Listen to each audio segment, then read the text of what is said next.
ఛానల్లోకి స్వాగతం. ఈరోజు తులారాశి వారి గురించి తెలుసుకుందాం. తులారాశి వారికి జూలై 27, 28 తేదీల్లో ఏం జరగబోతుంది, వీరికి ఎలాంటి అదృష్టం రాబోతుంది, ఏ విధంగా వస్తుంది అనే విషయాలు తెలుసుకునే ముందు మన ఛానల్ని లైక్ చేయండి, షేర్ చేయండి, సబ్స్క్రైబ్ చేయండి. తులారాశి వారి గుణగణాలు తెలుసుకునే ముందు తులారాశి రాశి చక్రంలో 7వ రాశి. చిత్తా నక్షత్రంలోని 3, 4 పాదాలు, స్వాతి నక్షత్రంలోని 1, 2, 3, 4 పాదాలు, విశాఖ నక్షత్రంలోని 1, 2, 3 పాదాలలో జన్మించిన వారిని తులారాశిగా పరిగణించబడతారు. ఈ రాశి అధిపతి శుక్రుడు. అలాగే ముందుగా తులారాశి వారి గుణగణాలు, వ్యక్తిత్వం ఎలా ఉంటుందో తెలుసుకుందాం. తులారాశి వారు ఈ రాశివారు తమ పనుల్లో లీనమై ఉంటారు. చక్కటి రూపం ఉంటుంది. హుందాగా ఆకర్షణీయంగా ఉంటారు. పెద్ద కళ్ళు ఉంటాయి. వీరికి కాస్త జాలి ఎక్కువగా ఉంటుంది. వీరు చకచకా మాట్లాడుతారు. ఈ రాశివారి గుణం కూడా చాలా బాగుంటుంది. వీరిని చూడగానే ఖచ్చితంగా ప్రేమలో పడతారు. వీరు అలా ఆకర్షణీయంగా ఉంటారు. వీరు తమ లక్ష్యం మీద దృష్టి పెడతారు. అబద్ధాలు అస్సలు మాట్లాడరు. ఏదైనా సరే ఉన్నది ఉన్నట్టుగా మాట్లాడతారు. దానివల్ల వీరికి శత్రువులు ఎక్కువగా ఉంటారు. కొంతమంది వీరి నుండి దూరమైపోతారు. వీరు ఎవ్వరిని మోసం చెయ్యరు. కష్టాల్లో ఉన్నప్పుడు ఎవరు కూడా సహాయం చెయ్యరు. వీరి దగ్గరికి కూడా రారు. ఇప్పటి వరకు ఎన్నో కష్టాలు, బాధలు పడ్డారు. ఎన్నో కోల్పోయారు.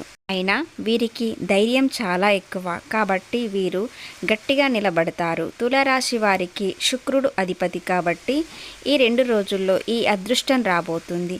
అది ఏ విధంగా రాబోతుంది అనే విషయాలు తెలుసుకుందాం. రాశి వారు చాలా అదృష్టవంతులు. ఎందుకంటే ఈ సంవత్సరం వీరికి చాలా అదృష్టం కలిసి వస్తుంది. కాబట్టి ఈ రాశి వారు ఏ వృత్తిలో పనిచేసినా అధిక లాభాలు వస్తాయి. ఈ రాశి వారికి జీవితంలో ఉన్న కష్టాలు, బాధలు అన్నీ తొలగిపోయి అప్పుల బాధ నుండి విముక్తి లభిస్తుంది. ఈ 2 రోజుల్లో మీ ఇంటికి ఒక వ్యక్తి వస్తారు. వారితో మీకు చాలా లాభాలు ఉంటాయి. అదృష్టం కలిసి వస్తుంది. డబ్బు పరంగా బాగా కలిసి వస్తుంది. ఇంట్లో ఆనందం పెరుగుతుంది. కాలం మీకు అనుకూలంగా మారుతుంది. మీ జీవితంలో కొన్ని మార్పులు జరుగుతాయి. ఆ వ్యక్తి ఎవరో తెలిస్తే మీరు ఆశ్చర్యపోతారు. తులారాశి వారికి పని ఒత్తిడి ఎక్కువగా ఉంటుంది. అయినా వీరికి ఆనందం ఎక్కువగా వస్తుంది. ఎందుకంటే అధిక లాభాలు పొందుతారు కాబట్టి కష్టానికి ఫలితాలు చాలా ఎక్కువగా ఉంటాయి. జూలై 27, 28 తేదీల్లో తులారాశి వారికి సాధారణ సానుకూల ఫలితాలు ఉంటాయి. మీరు మీ జీవితంలో సమతుల్య మరియు సామరస్యం కోసం ప్రయత్నించే అవకాశం వస్తుంది. మీ చుట్టూ ఉన్న వ్యక్తులతో సులభంగా కలిసిపోయే స్వభావం మీకు ఉంటుంది. ఈ 2 రోజులు మీరు జీవితంలో అన్ని రంగాలలో సానుకూల ఫలితాలను ఆశించవచ్చు. అలాగే జూలై 27, 28 రోజున మీరు మీ వ్యక్తిపరమైన జీవితంలో కొన్ని మంచి శుభవార్తలు ఆశించవచ్చు. ముఖ్యంగా యువకుల సానుకూల స్పందనలు వచ్చే అవకాశం ఉంది. మీరు మీ భాగస్వామితో ఆనందకరమైన సమయం గడపడానికి అవకాశం ఉంటుంది. మీరు మీ ఆరోగ్య విషయాల్లో జాగ్రత్తగా ఉండాలి మరియు సమతుల్య ఆహారం తీసుకోవాలి. మీరు మీ చుట్టూ ఉన్న వ్యక్తులతో కలిసిపోయే స్వభావం కలిగి ఉంటారు. కాబట్టి వీరికి ప్రేమ కూడా ఎక్కువగా ఉంటుంది. అందరితో ప్రేమగా మాట్లాడుతారు. రాశివారికి ఇతరుల సహాయం ఎవ్వరూ చెయ్యరు. కానీ వీరి సహాయం మాత్రం అందరూ తీసుకుంటారు. వీరిని ఉపయోగించుకుంటారు. అనుకున్న వాళ్ళే వీరి నుండి దూరమైపోతారు. వీరు కష్టాల్లో ఉన్నప్పుడు వారు దగ్గరికి అస్సలు రారు. అలాగే ఈ 2 రోజుల్లో ఒక వ్యక్తి వల్ల ఇంట్లో ప్రశాంతత లభిస్తుంది. మీ జీవితంలో ఎన్నో మార్పులు జరుగుతాయి. కుటుంబంలో ఉన్న చిన్న చిన్న ఇబ్బందులన్నీ తొలగిపోతాయి. రాబోయే రోజుల్లో ధనలాభం చాలా కలుగుతుంది. మంచి ఫలితాలు వస్తాయి. వీరిని ఎవ్వరు మోసం చేయరు. ఎందుకంటే వీరి వెంట ఒక దైవం ఉంది కాబట్టి. ఆ దైవం ఎవరంటే సాక్షాత్తు శ్రీ పరమేశ్వరుడే ఉన్నాడు. ఇంటికి ఈ 2 రోజుల్లో శివపార్వతులు ఏ సమయంలోనైనా వచ్చి వెళ్తారు. కాబట్టి ఇల్లంతా శుభ్రంగా ఉంచి ధూపదీపాలతో శాంతంగా ఉండండి. ఏ గొడవ లేకుండా ఉండండి. పరమేశ్వరుడు మిమ్మల్ని చూసి వెళ్తాడు. అలాగే మీ జీవితంలో ఉన్న శత్రువులందరూ తొలగిపోతారు. ఎవరైతే మిమ్మల్ని తక్కువగా అంచనా వేశారో, ఎగతాళి చేశారో వారు మీ దగ్గరికే వస్తారు. మీరు ఎక్కడ ఉంటే అక్కడ అదృష్టం ఉంటుంది. కుటుంబంలో అందరూ సంతోషంగా ఉంటారు. ఈ శ్రావణ మాసంలో ఆదివారం, సోమవారాల్లో మీరు శివారాధన చేయండి. అన్నదానం లేదా ఆలయంలో మీకు తోచినంత ఇవ్వండి.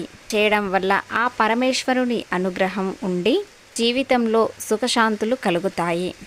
ఈ రాశి వారిని చాలా ఇష్టపడతారు. వీరిని లొంగదీసుకోవాలని చూస్తారు.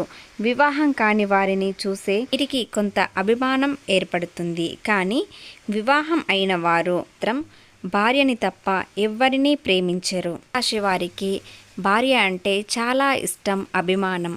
ముఖ్యంగా టీఎం అనే అక్షరంతో ఉన్న వారితో కొంత జాగ్రత్తగా ఉండండి. వారి వల్ల మీకు కొన్ని ఇబ్బందులు వచ్చే అవకాశం ఉంటుంది.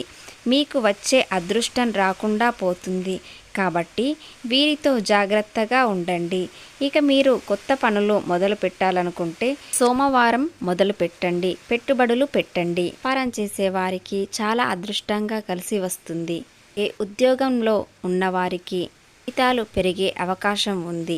ఇతర వృత్తిలో ఉన్నవారికి కష్టం ఎక్కువ ఉంటుంది, కానీ ఫలితం కూడా ఎక్కువగానే ఉంటుంది. విదేశాలకి వెళ్ళిన వారికి కాస్త కష్టం ఎక్కువ ఉంటుంది, కానీ వచ్చే నెల వరకు మీకు అధిక లాభాలు వచ్చే అవకాశం ఉంది. అలాగే ఈ 2 రోజుల్లో మీ ఇంటికి శివపార్వతులు వస్తారు కాబట్టి మీ జీవితంలో డబ్బుకు ఏ లోటు ఉండదు. ఆర్థిక పరంగా బాగా కలిసి వస్తుంది. ఆరోగ్యం కూడా బాగా ఉంటుంది. మీ ఇంట్లో డబ్బు విపరీతంగా పెరుగుతుంది. అన్ని శుభవార్తలు వింటారు. మీ జీవితంలో ఉన్న బాధలన్నీ తొలగిపోతాయి. ఇంత పెద్ద అవకాశాన్ని అస్సలు వదులుకోకండి. రాశివారు రేపటి నుండి 5 రోజుల్లో గోవులకి మీకు వీలైంది దాన వేయండి లేదా పళ్ళు తినిపించండి. దానివల్ల ఇంట్లో సుఖశాంతులు, సంపదలు కలుగుతాయి. మీ జీవితంలో ఉన్న అడ్డంకులన్నీ తొలగిపోతాయి. మీ సంపాదన ఎక్కువగా పెరుగుతుంది. ఇంట్లో డబ్బుకు ఏ లోటు ఉండదు. రాబోయే రోజుల్లో ధనలాభాలు అధికంగా వస్తాయి. ఈ 2 రోజుల్లో చుట్టుపక్కల ఉన్న వారితో కొంత జాగ్రత్తగా ఉండండి. ఎందుకంటే మీపైనే కన్ను ఉంటుంది. మీరు ఎదుగుతుంటే చూడలేరు కాబట్టి అలాంటి దిష్టి తొలగకుండా చూసుకోండి. దానివల్ల మీకు నష్టం జరిగే అవకాశం ఉంది. కాబట్టి జాగ్రత్తగా ఉండండి. ఎం అనే అక్షరాలతో ఉన్న వారితో చాలా జాగ్రత్తగా ఉండండి. ఎందుకంటే నష్టం వస్తుంది. ఈ రాశి వారికి ఈ మాసంలో శివారాధన చాలా ముఖ్యం. ఎందుకంటే వీరు శివభక్తులు కాబట్టి శ్రావణ సోమవారాల్లో శివాలయానికి వెళ్ళి శివుణ్ణి దర్శించుకోండి. మీకు అంతా శుభం జరుగుతుంది. పేదవారికి ఈ 2 దానం ఇవ్వండి. అవేమిటంటే గొడుగు, దుప్పటి ఇవ్వండి.